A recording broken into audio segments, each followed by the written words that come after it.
if someone wants to start, let's say, a scouting process and start looking at rookies that are coming into the draft, right? Maybe their favorite prospect for their favorite team. Where should they begin? How should they even start doing this? I mean, if I'm just going off of my personal experience, I sat and watched YouTube videos. I watched instead of getting the all 22 and trying to get like specific clips from there where I mean, now football is so accessible. You can pay like maybe like $2 a month for film cut ups that you can get from anywhere. But I got into it by just watching YouTube. One of my first stories I ever wrote was about Greg Rousseau versus Jalen Phillips, and I sat and watched Miami football on I watched all their full games and watched their tapes. So I think the biggest thing, if you want to get into the draft space, get into this space, is knowing what you want and what you are passionate about and going all in on that and creating that lane for yourself. And I think there's so many lanes within this world of sports media, especially in football, where you can be the film guy, you can be the analytics guy, you can be fantasy football. There's so many ways you can blend all of it together. And I think it's just finding what you're passionate about and going all in on that. Yeah, man. I know that like my experience, I don't share this all that often, but I know that my experience of getting to do this was I'm a Dolphins fan and the Dolphins were just perennially bad every single year. And so the draft was the biggest moment of hope for Miami Dolphins fans. And that's what got me into enjoying prospects. And I did that so much that when I was in college, I actually got an internship working at the FIU football team and working in the scouting department. And that turned into a 1 year job right out of college. Then when Mario Cristobal gets fired, everyone gets fired. And I was like, I don't know that I want my entire career to depend on if another person gets fired. And it totally moved away from that and started doing sports radio. But I'm always curious, like, how did you find, maybe not like how you found the passion, but how did you even get started in this? Because I know obviously you have a love for football, but how does that even happen where you're just like, you know what, let me start evaluating prospects? So it actually is a really funny story. So my mom always said when I was a kid, I used to stay up and draw football plays instead in my school notebooks instead of going to sleep. So I've always had a passion for it, but I think it really started when I was at school at FAU, and I had this radio show that I helped co-host, and part of what I would do with radio is I would also go and be on color commentary for the student radio football games. So in order to do the best that I could at that, I wanted to make sure I watched all the tape of the teams that FAU was going to play. So I'd go and watch all the games and I'd write down notes. And that's sort of where it all came from. I played football in high school. My part of my favorite thing to do in high school football was watching films. So it all sort of grew from that. But the biggest thing is just, I started doing commentary on games at FAU, and I knew if I was going to be the best, if I was going to try and be the best at this, I needed to get as much background research as possible. And then it all sort of grew into like finding my voice on Twitter and social media and starting to follow people who knew what they were talking about. Which, by the way, for everyone who's not aware of this, I went to FIU, Florida International. JP went to FAU, Florida Atlantic. This is normally not a composed and civilized conversation between two rivals. People outside of Florida like have no idea what we're talking about, but this is, We're extending the olive branch right now. yeah, we're having a moment of peace here to talk football. So I mean, you talk about like sitting down watching film and like obviously you want to have the groundwork for knowing what you're doing when you're doing the job, but then this then evolves into looking at prospects because now you cover the NFL for CBS and it's your job to know what these prospects are like going into the NFL. So when you sit down and you start watching, what is the first thing that you're looking for? Is it whatever catches your eye, or do you have a sort of rubric that you can always go to and hang your hat on? I think the first thing for me is I watch how a prospect moves, how a player moves, because that is sort of the key for everything that unlocks everything else. When I say how a player moves, it's not just, oh, this guy is fast.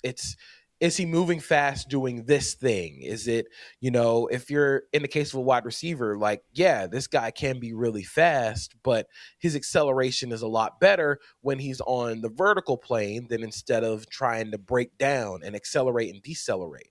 I think those are important things to notice when you are watching prospects. It's how they move, how they change direction. That's the biggest thing that's going to translate into the NFL, because everybody's fast at the NFL level. Everybody can run in a straight line, but the response to stimuli, that's what I call it, when you have to sink your hips, change direction.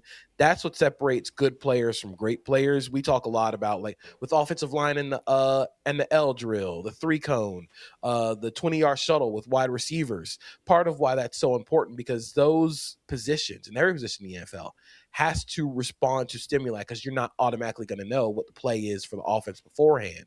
So the ability to change direction and respond to adverse situations is what I'm watching first. I absolutely love that so much, and the word stimuli for that is perfect. I know, like, one of the things I look at a lot, because doing fantasy football and Dynasty and all that, like, I'm only looking at offensive players. And for me, it's typically spatial awareness, right? It's like knowing what chess piece you are on the chessboard and how to make this play work. And I think that goes hand in hand with what you're talking about, which is how they move when something is not going as expected, how they react to things. And you can kind of tell, like, even now, like 8 years into his career, like, Mike Gesicki still kind of moves like a baby deer, but he's got enough athletic traits there where it works, right? So, like, there's some players where you can see it on them. Um, with your experience, you've gotten to do this for a while. What's one scouting belief that you continue to hold that maybe most people in the draft space might disagree with? Because I know everyone has their own opinions, and some people tend to hold on to them a little too long, but not everyone's going to see things the same. So I'm going to go to defensive line for this. I played defensive line in high school. I love scouting defensive linemen and linebackers first. My biggest belief is winning with power is always going to translate over winning with speed. We see a lot of speed rushers into the NFL. We see a lot of power guys into the NFL, but power guys have a much higher floor, because at their worst, like, with where the NFL is going schematically right now, winning with power is much more important, because you have all these pass rush games, because you see guys who are more like pocket denters because of the mobility of quarterbacks nowadays. Like, you're not seeing guys bend around the corner unless you're Myles Garrett or Micah Parsons, and even then those are like two, like, 1% athletes in the NFL. Most of the guys are going to win with power, trying to go through guys so they can collapse the pocket and force these much more mobile quarterbacks to step up. So I think, for me, being able to win with power and having some pop in your hands in the run and passing game is going to be more translatable than a guy who tries to dip and bend around the corner, because if you want to be one of the best, you have to play on first and second down.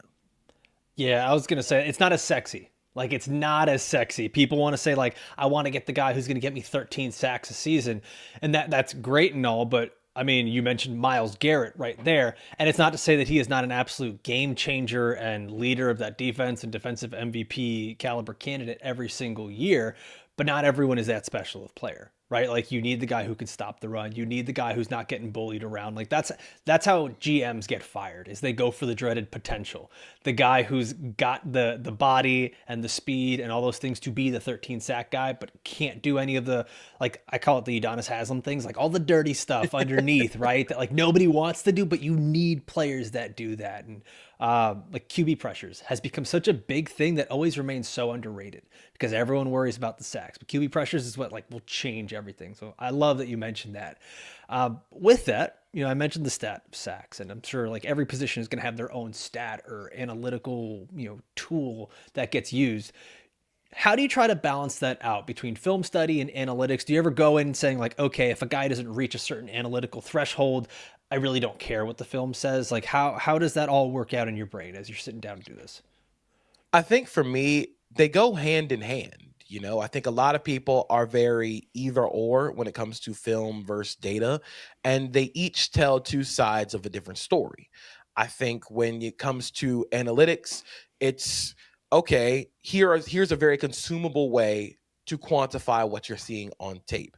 And I think with film, it goes and backs up what you're seeing, or it'll go, hey, this number is one way, but I have to go see it on tape to see what that means. The biggest example I think for me was a couple years ago with Xavier Leggett when he ran that fast 40. I was like, oh, like he's really fast moving in a straight line.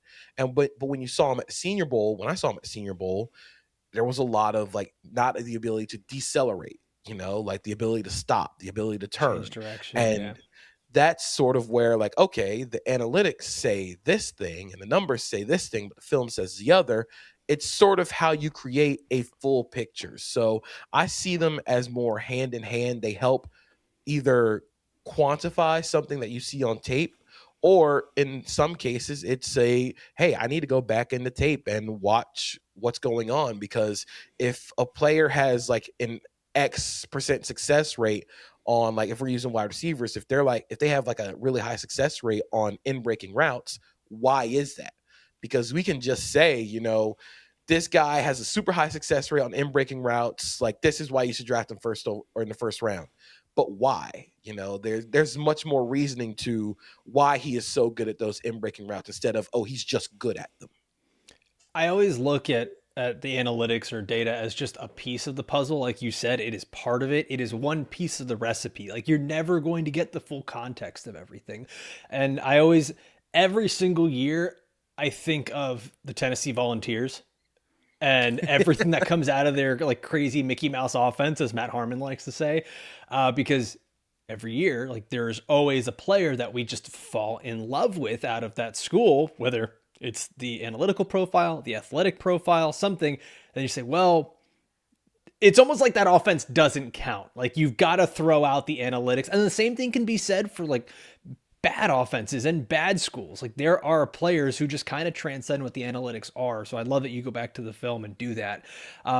What I do want to know is like once they get to the NFL, right? Like once a player gets drafted, because there's some times where I love a player and they'll get drafted way later.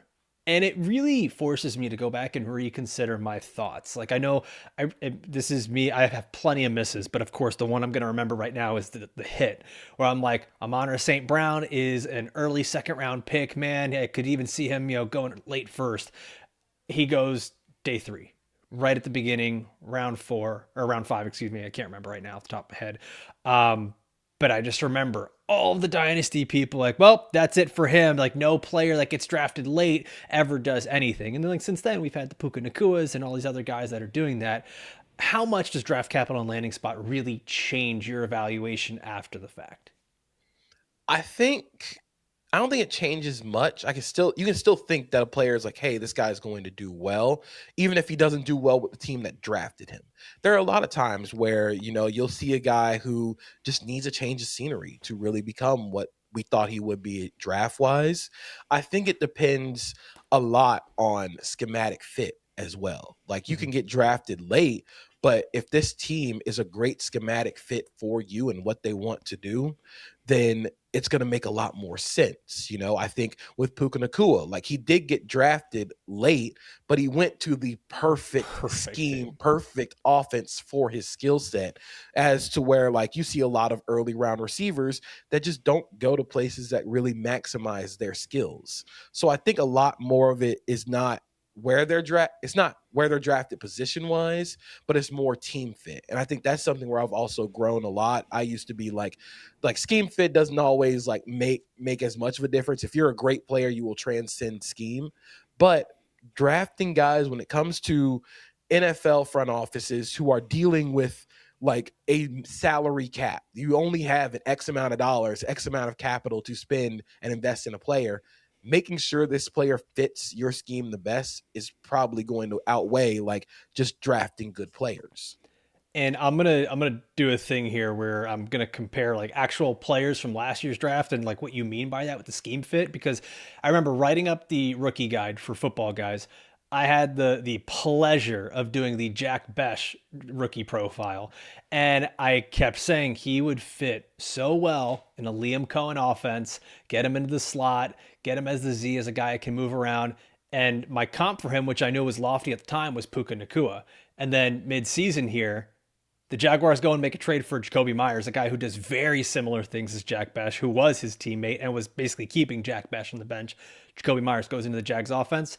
He's a different player. The Jags offense is totally different, and it fits exactly what Trevor Lawrence and Liam Cohen needed. And I think that's a perfect example, not just with like rookies, but even with players once they're in the league, how much team truly matters and that fit, that scheme really matters. With that though, there's always going to be times where we just totally miss, right? And I know we all like to make the joke like never wrong, just early or whatever. There's always that, but when you do have a miss, like a player that you just totally whiff on, offense, defense, doesn't matter. Um, One, how do you go back to that? And do you have an example of maybe one player that taught you the most from one of those experiences? So I think there's a couple. One on offense, one on defense. I'm like I said, I'm still relatively new in the draft like scene because like I said, the first draft I really started working on was the Greg Rousseau, Jalen Phillips draft. Um, One of my biggest misses so far has been Anthony Richardson. And I was sure like this guy was gonna be it because the underlying like film, like the when you watch him play at Florida, you can see the beginnings of a great quarterback. But I also think when you go back and watch him, there were some things mechanically on tape that you're sort of like, oh, like this needs to be fixed with reps, with time. And when those things don't get fixed, it sort of makes you go back to the film and be like, oh, well, that probably matters a lot more. Excuse me. I also think of a guy, I'm referencing the 2023 draft a lot.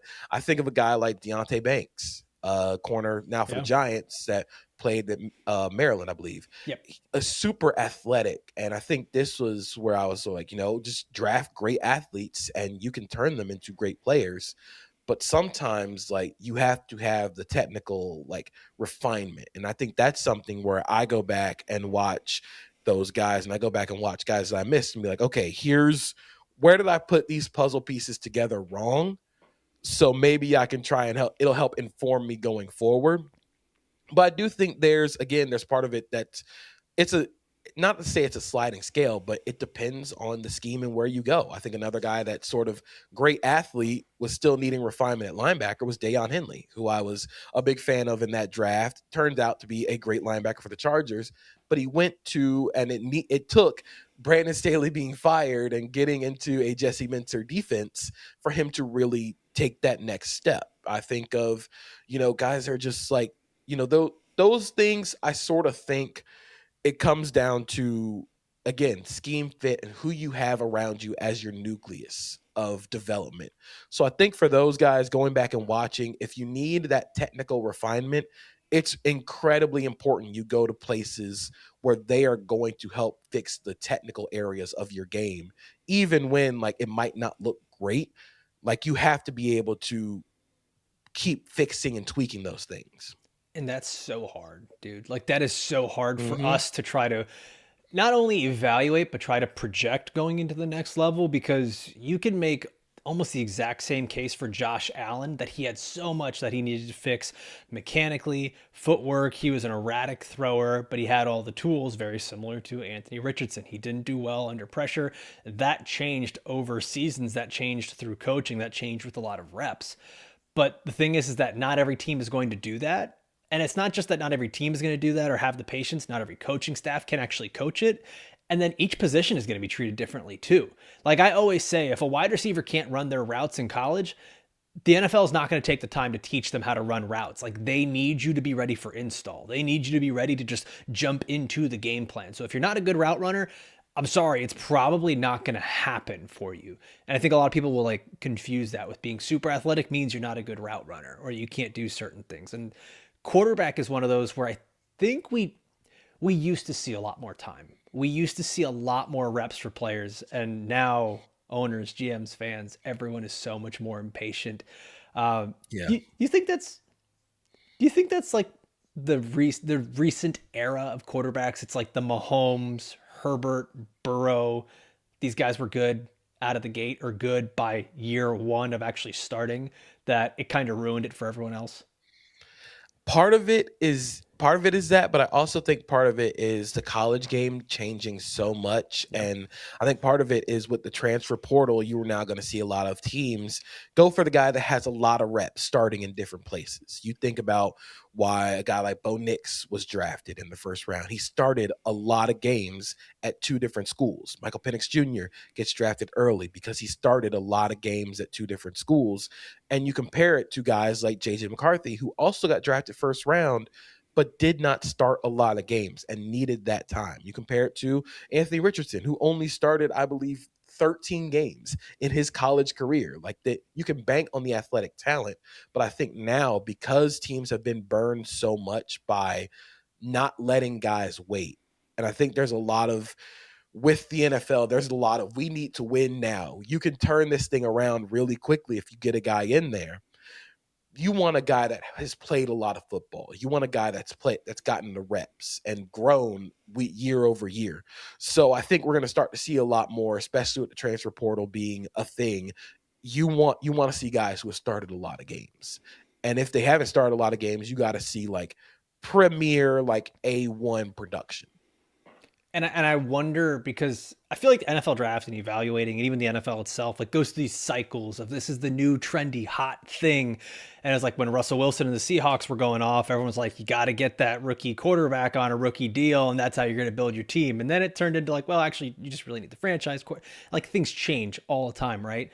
And so I wonder, not only is that going to be something that maybe gets overvalued in the future, the amount of starts that a quarterback or a player has, but do you think there is a current metric or aspect to scouting right now that just continuously gets overvalued throughout the process? Hmm. That's a great question. And I think a lot of it has to do, especially with the starts at quarterback. I think a lot of it can be, like I just said, like it's going to be what NFL teams evaluate. I think a lot of it can be a little overvalued because you have guys that are, like I said, like they're going to play a lot of football now because of NIL and the transfer portal.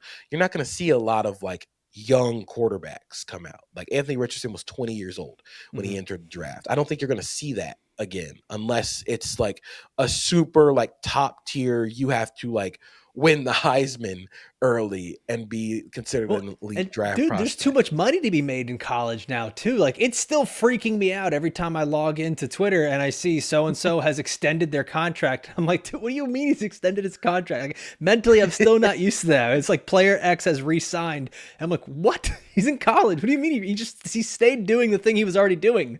He re Yeah, signed? it's like the 1 year contract extension. It's the world we live in now. Yeah. And I think it has to affect how we evaluate prospects. We used to say like, oh, if this guy transferred, if this guy was old, that's sort of a negative because they've already played a lot of football and their growth potential might be capped out.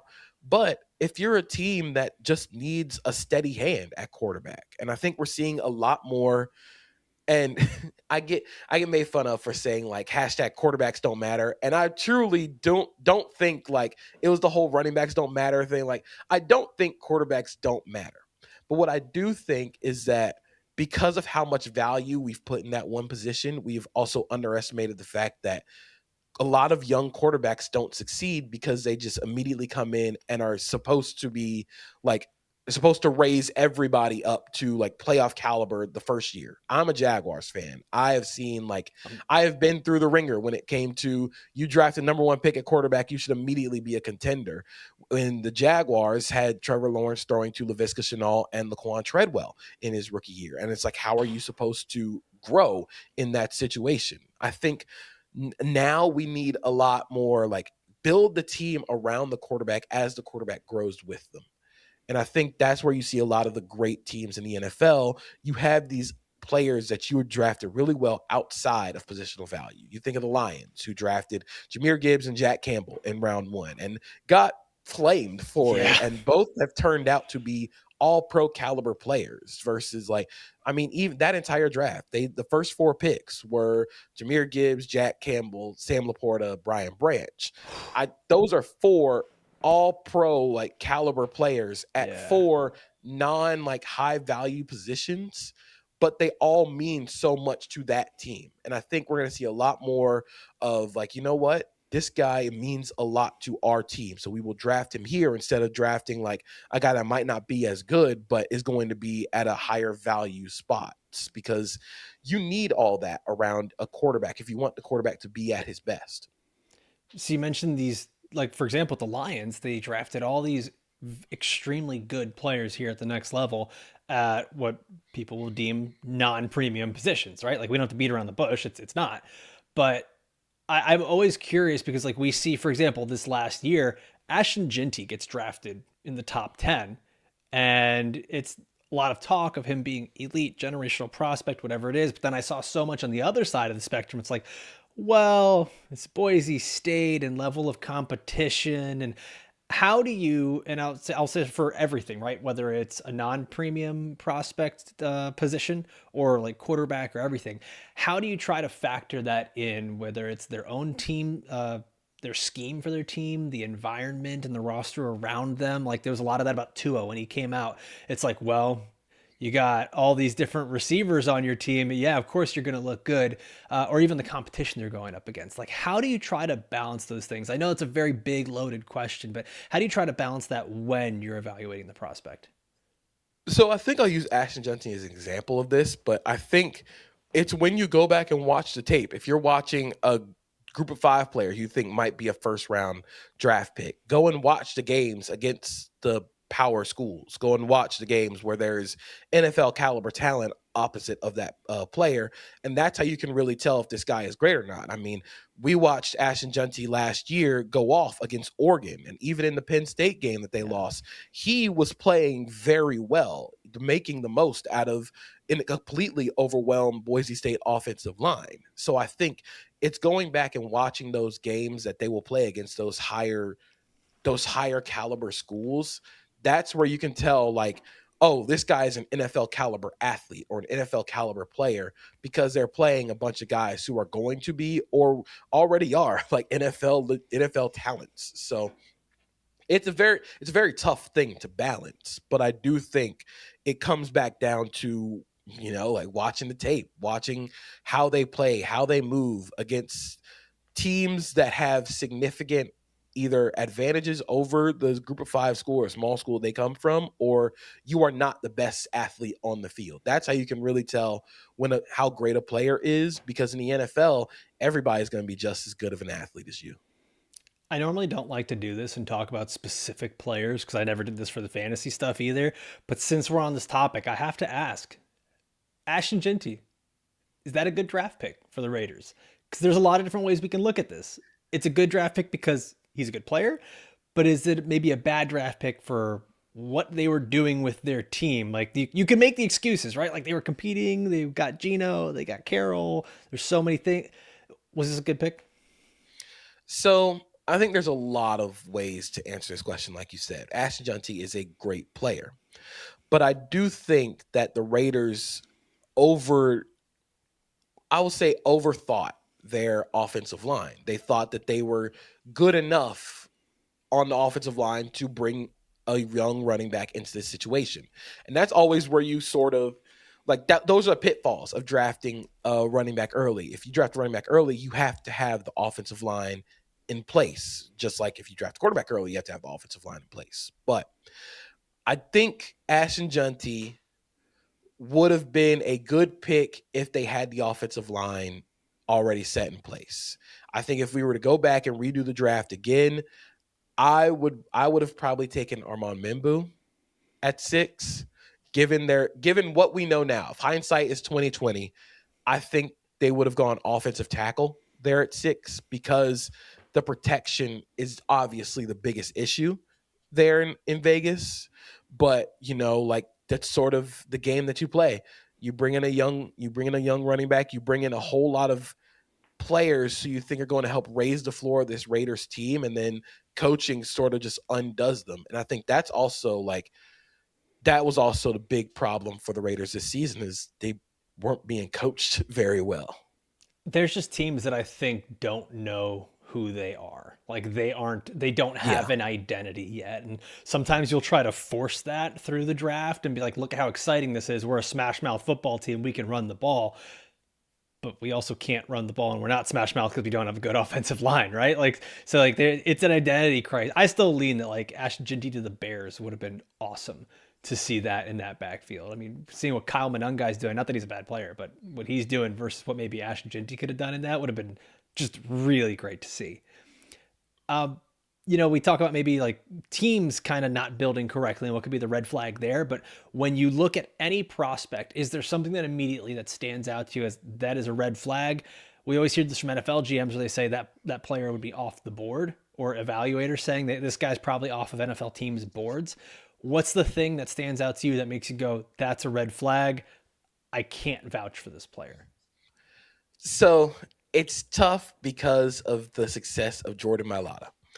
But if you go to the offensive line, especially offensive tackles, if you're a 6'8" tackle, I don't know what I can do with you. Mm. Because if you were and I say it all the time with my friends, if you're 6'8" and playing football, that means you have bad feet. Because if you were 6'8" and can move, you'd be playing in the NBA right now. Right. You would be grabbing rebounds, because Right. that's the market for guys who are 6'8". And so you always have to worry about guys that are that big, because they can't sink their hips and they can't get low and anchor, because They there's so become much. benders trying to Yeah. overcompensate.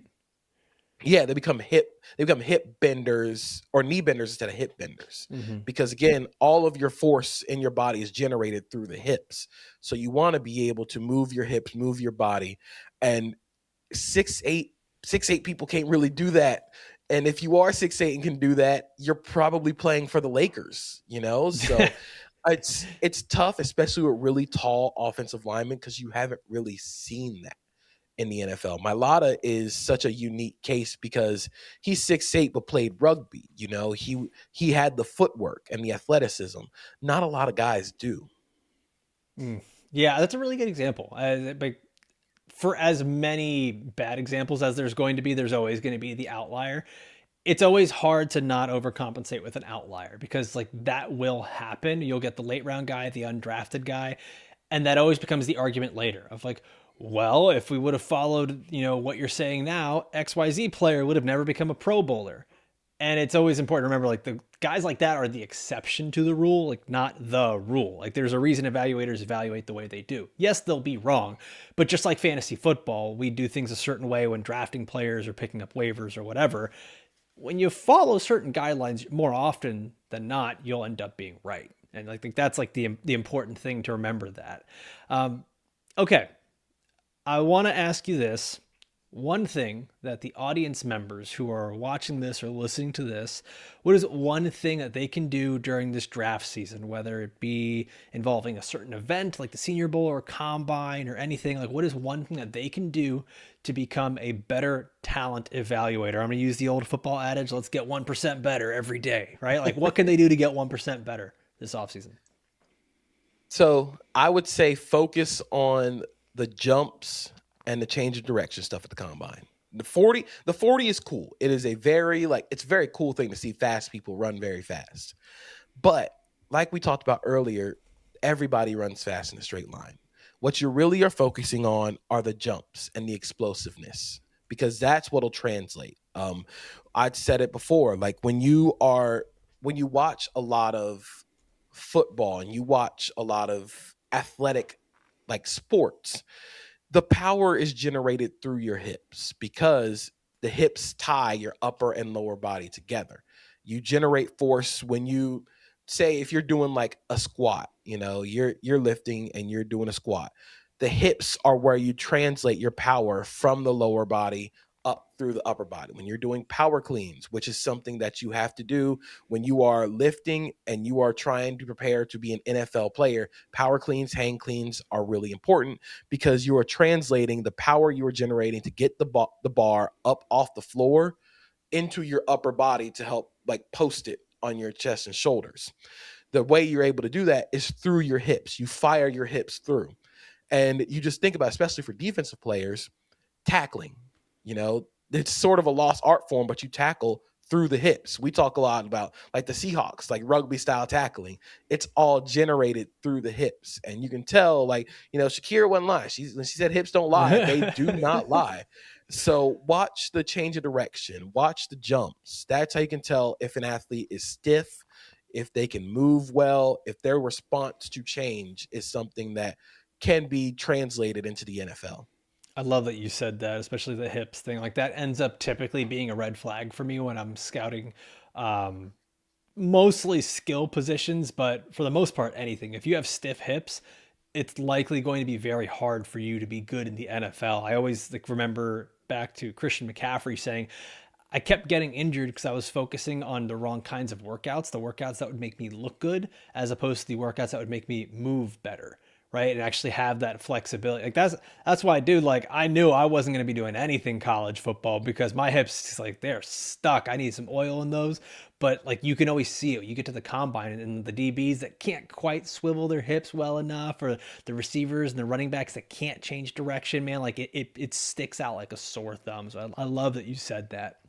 All right, this is the time where we go from football stuff to just something kind of silly here because my last guest, and this is what I do, is last guest gets to pass on a question to the next guest. And so my last guest I had on was Andy Behrens, and Andy had a questionable take that not only is Die Hard not a Christmas movie, but that it's not, if it were a Christmas movie, it's not even the best Christmas movie in the Die Hard franchise. And that Wow. he puts the first Die Hard as the third best movie in the entire franchise, which was absolutely nuts to me. His favorite one was number 2, which is one of my least favorite.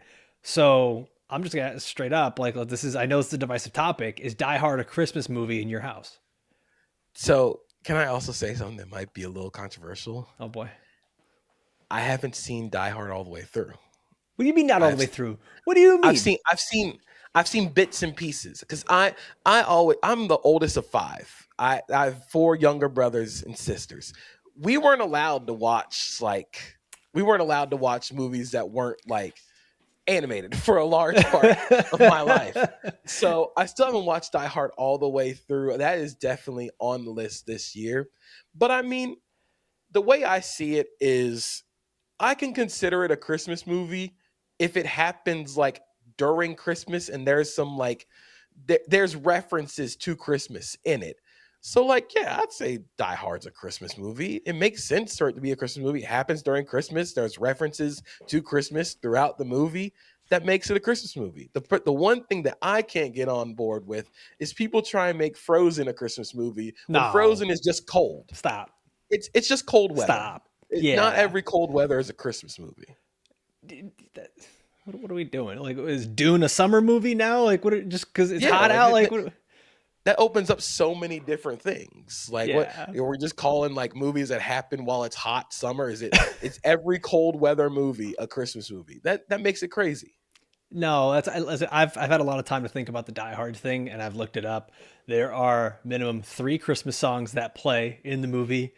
Christmas is mentioned 8 times, and for everyone that's complaining about it is integral to the plot. The whole thing takes place at an office Christmas party, or else they wouldn't be in the building. Like it is integral to the plot. So yeah, it's I just I get it. Like it. I'm not gonna sit here and say it's not a Christmas movie because like there's so many, like you said, there's so many things that's important to the movie that revolve around it being Christmas.